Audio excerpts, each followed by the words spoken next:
Welcome to the deep dive. So, someone shared this really interesting video from Napoleon Hill with us. Right. And one of the first things that just jumped out at me was something, well, I think we can all relate to it. Oh, yeah. What was that? You know, that feeling, that flash of defensiveness, the urge to sort of strike back when someone says something hurtful? Totally. That immediate reaction. Exactly. But Napoleon Hill kind of throws down this challenge, like, where's our real power in those moments? Okay. So that's the core question. Yeah. So our mission today is really to dig into Hill's perspective here and, maybe figure out how we can build a stronger, more empowered way of responding. I like that, especially because, people weren't those quick insights, those aha moments without getting totally bogged down in theory. Right. Actionable stuff. So let's get into it. Where does Hill start with this? Well, what's fascinating right off the bat is how he completely flips our usual understanding of reacting. Flips it out. We often think, don't we, that an immediate emotional comeback shows strength. Like you're standing up for yourself. Yeah, sure. Seems logical. But Hill argues it's the opposite.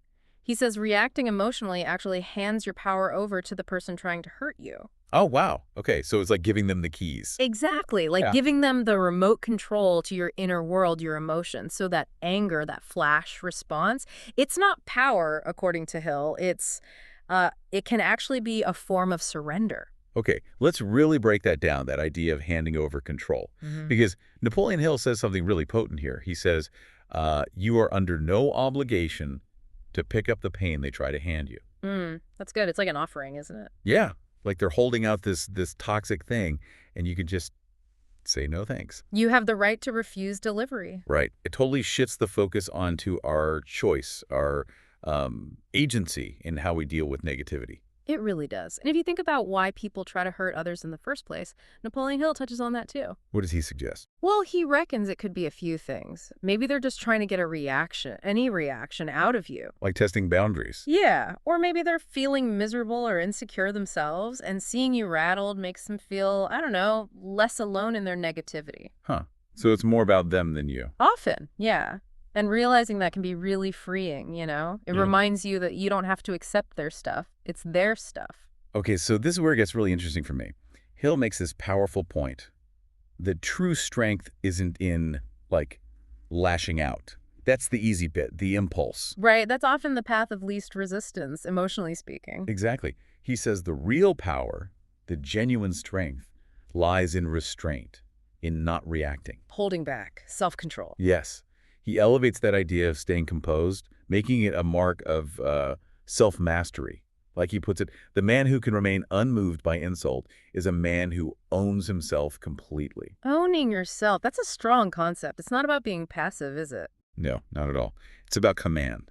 Command over your own response, instead of letting your emotions just run the show. Which brings us to that crucial moment, doesn't it? That split second when someone tries to land a blow. Napoleon Hill describes it almost like a crossroads. A fork in the road. Yeah. Path one is that quick, hot, emotional outburst. We all know that one. Oh, yeah. Been there. Path two is calmer.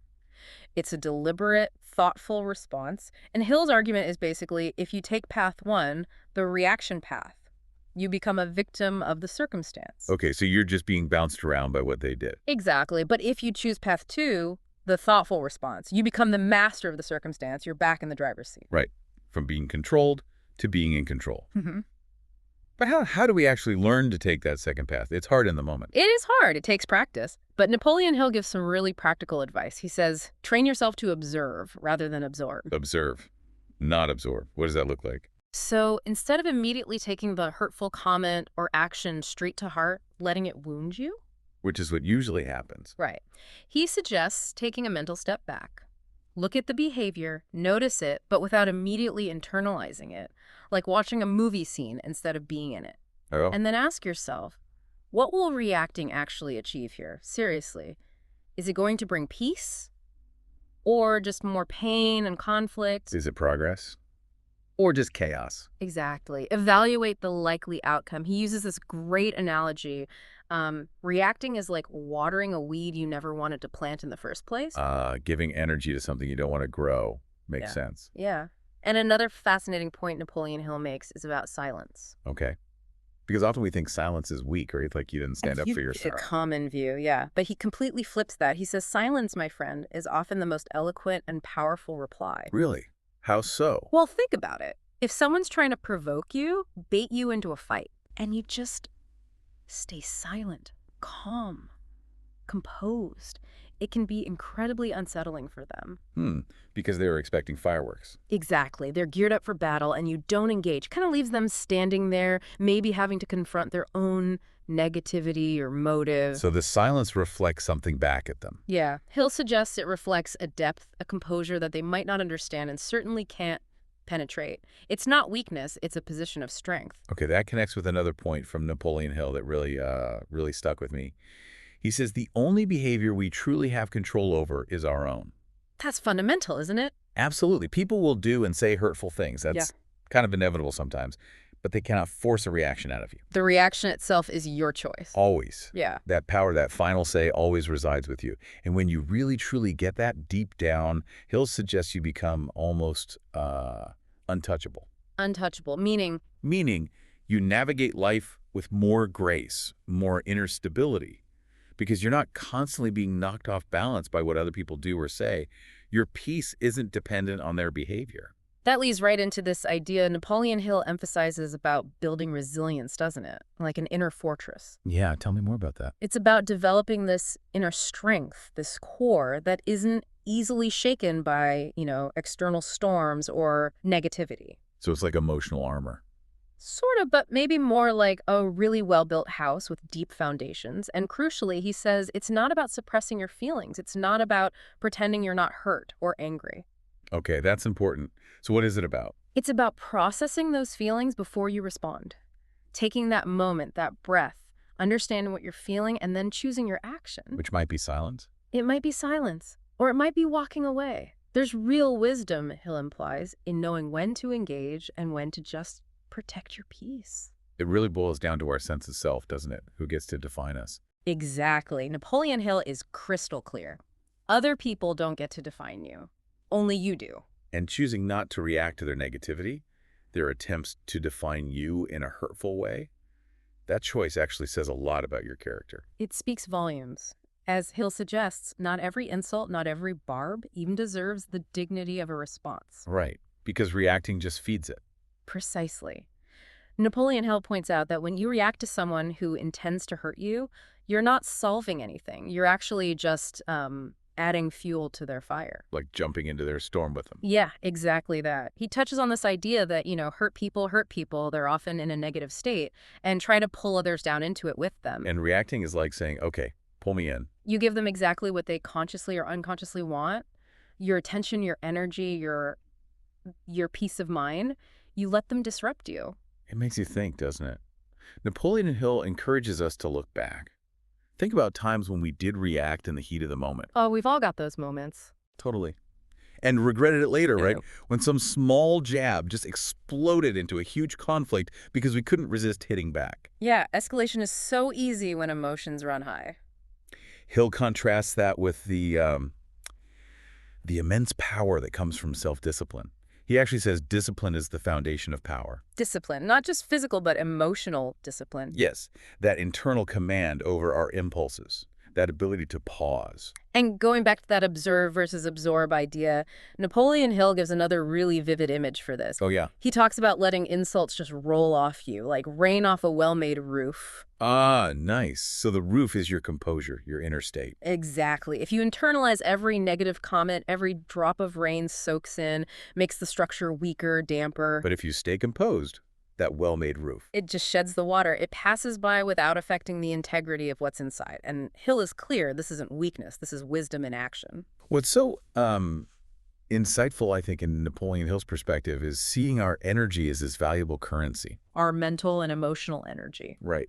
He suggests that every reaction, especially an unnecessary one, costs you something precious. It costs you peace of mind, mental clarity, maybe even your forward momentum on your goals. That makes sense if you're constantly putting out fires sparked by others. You get drained. Yeah. You have less energy left for building your own life, pursuing what matters to you. And if you look at how this plays out, in different areas like work or leadership, Napoleon Hill implies that people who are constantly reactive, They often don't excel. Why is that? They struggle to think clearly under pressure. Their judgment gets clouded by emotion. Whereas the composed ones. They're more likely to succeed precisely because they can maintain rationality and make sound decisions, even when things get heated or difficult. And Napoleon Hill really wants us to reframe things like silence or walking away. It's not defeat. Not at all. He presents them as strategic choices, active decisions. There's a real power, he suggests, in just being unbothered, in choosing not to give them the reaction they crave. It's like withholding ammunition, isn't it? You refuse to play their game, and in doing so, you kind of reflect their negativity back onto them without adding any of your own. And the amazing thing, as Napoleon Hill explains it, is that choosing not to react isn't just about handling that situation. It actually builds you up over time. How so? Well, every time you consciously choose that calm response over the impulsive outburst, you're essentially doing a rep for your emotional strength muscle. Ah, like resilience training. Exactly. You build resilience. And gradually, things that used to really push your buttons and upset you, they start to lose their power. They don't land the same way. No, because you've grown stronger internally. And ultimately, Napoleon Hill brings it all back to what's truly valuable. Yeah. He says straight up, your inner peace is more valuable than any argument you could win. That's a big one.